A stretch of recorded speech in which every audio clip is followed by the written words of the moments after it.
It's now my pleasure to introduce the elected student speaker for the class. The class gets to elect who they'd like to hear a bit more from on the occasion of their graduation. And this year's speaker is Allan Cohen. There's a few things I can tell you about Allan. He's a third-generation president of a family business. He's also a third-generation, starting today, U of M alum. So he has a proud tradition. He's a father of two, Annie and Ari. Where are you, Annie? Ari, are you here? Yay. Dad's going to speak, and husband to Nita. You know, Allan is someone that every faculty member loved. He's always got something to say. He always says it with humor. When I asked Allan what he was most looking forward to being done from this class, and I'm thinking, you know, get more done at work, a new hobby, he said it was napping.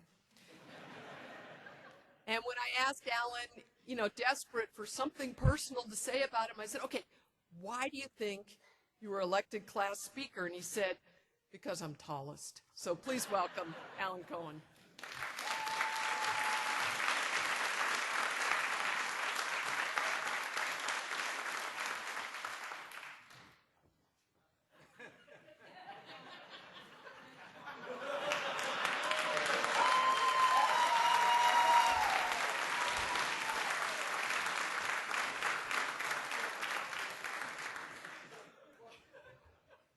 This is perfect because I left the phone books in my hotel room, and this is just about the thickness of the binder for John Branch's class. So, should I?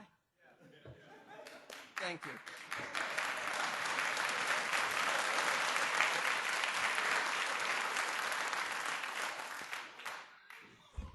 I've never actually had to move the microphone up before. Well, 14s. Do you all feel like $1 million or what?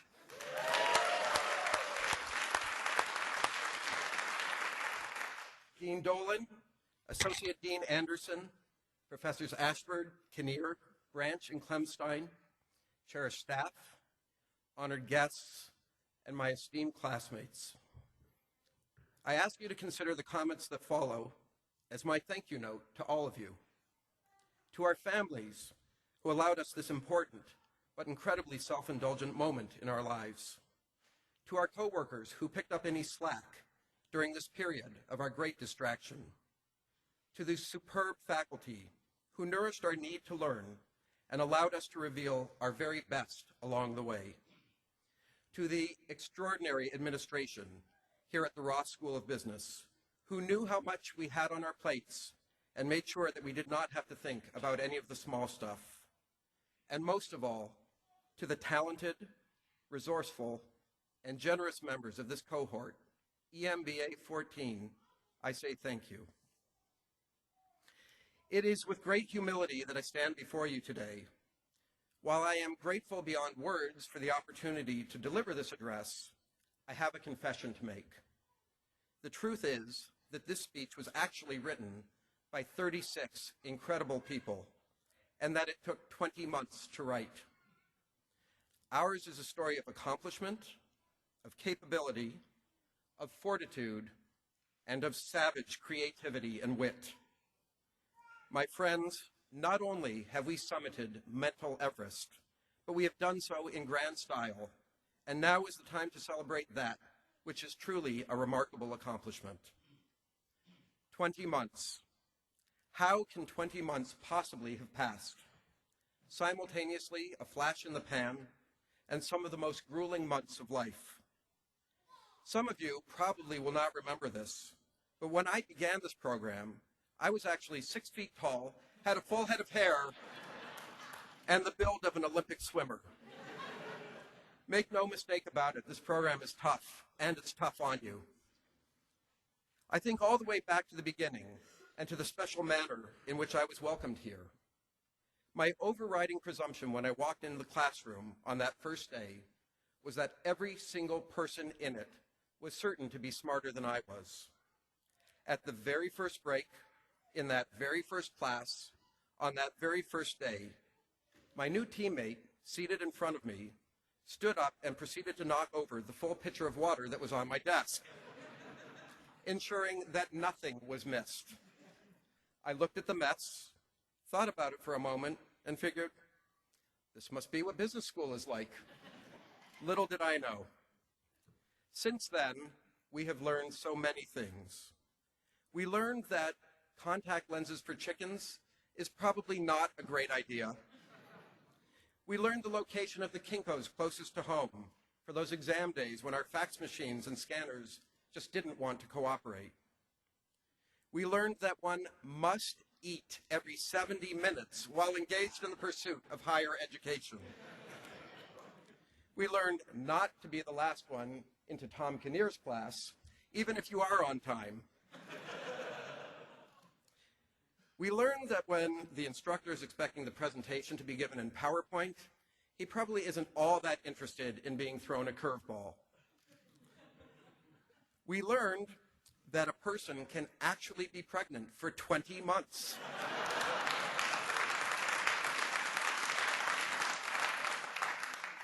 We learned that there is a certain measure of dignity in the words, "Can we start over?" We learned the therapeutic benefits of some expertly delivered comic relief. And each of us, if we have been paying attention, has also learned more about ourselves, our capabilities, and the depth of our potential than we have about discounted cash flows, dead weight loss, or the preparation of a SWOT analysis. We may not have known it at the outset, but this is the real learning that we came here for, and it was a lesson that was worth every ounce of sweat equity that we invested. Oh, and did we ever learn the value of friendship? These friendships, which will surely endure, are one of the best things to come of all of our many efforts here. As we will now watch each other's lives and careers develop from afar, I think of the incredible privilege that it will be to say, we spent 20 months together, both exhausting and exhilarating. And as I allowed them to be a part of my experience, they allowed me to be a part of theirs. By what incredible stroke of happenstance did this group, this extraordinary collection of disparate people, come together? For some, this degree was part of a long-standing plan, while others found themselves here quite by surprise. Some of us are in the bloom of our youth, while others acted to pull the average age of the class up by a few years.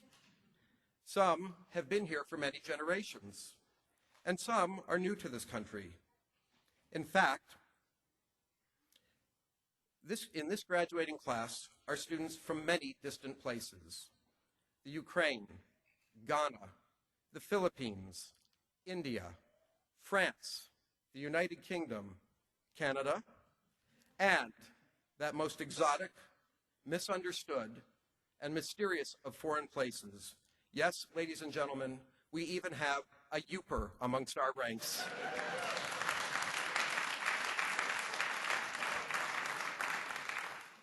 In a way that could only happen in a place like Ann Arbor, only at a school like Michigan, only within an institution like Ross, and only with the intensity of a program like this executive MBA, could we of many backgrounds, stations, and life experiences come together as the cohesive and vibrant group that we are known to be, and pack so very much into 20 short months.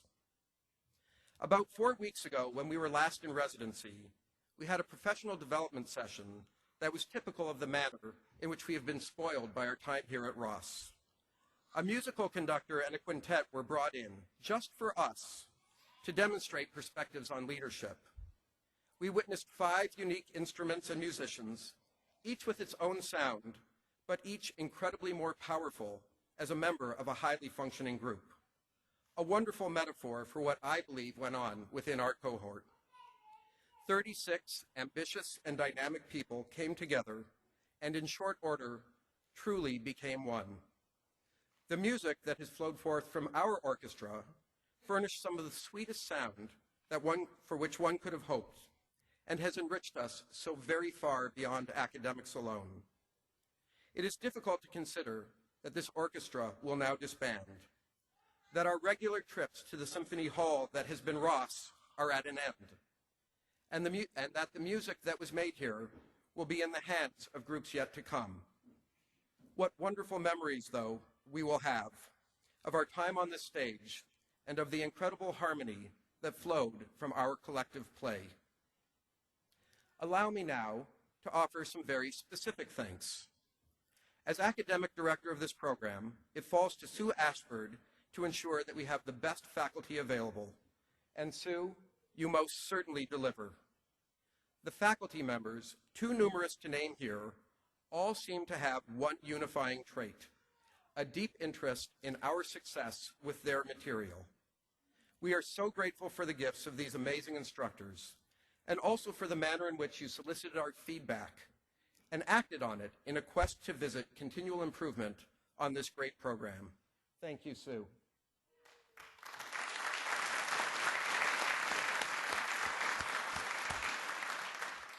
Joyce Mueller, our oh-so-capable program director, always genial, always informed, always working to make the total experience ever better.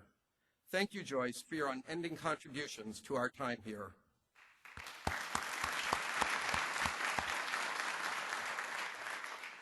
Backing Joyce up is a fantastic staff, all wonderful, but special recognition is due to John Gumtow, who got to know us all well and assisted us in countless ways.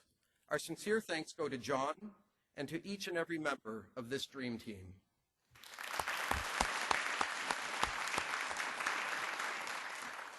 Now, I want to talk to you for a moment about two words that changed all of our lives. Those two words are Libby and Lowndes. And do it. A friend of mine was a member of the EMBA14 cohort, Libby's previous group. A few months before our program began, I told him that Libby was going to be the associate director for the class. He could barely contain his excitement for me upon hearing this news. Inside, I was thinking, yeah, whatever, I'm sure she'll do. He knew then what we all know now, that this experience simply would not have been the same without Libby the Great at our side. Den mother, confidant, drill sergeant, comedian, best friend. How could we possibly have done this without you, Libs? I know that I speak for every single one of the 14s when I say that there is simply no way to express our gratitude for all that you have done for us. As a matter of fact, Libby is so dedicated to this class that she has accepted a new role in alumni relations simply so that she can continue to make us the center of her universe. At least that's the way that I'm choosing to look at it. Libby, thank you, and thank you, and thank you again. We truly love you. You are the very best.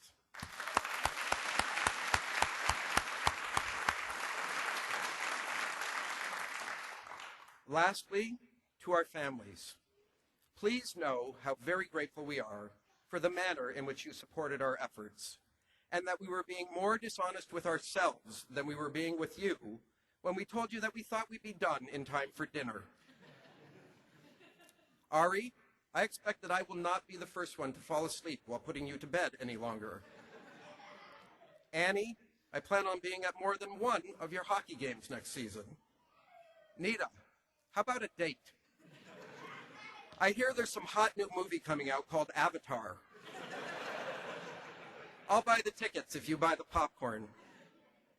As I close, I ask for one moment of indulgence.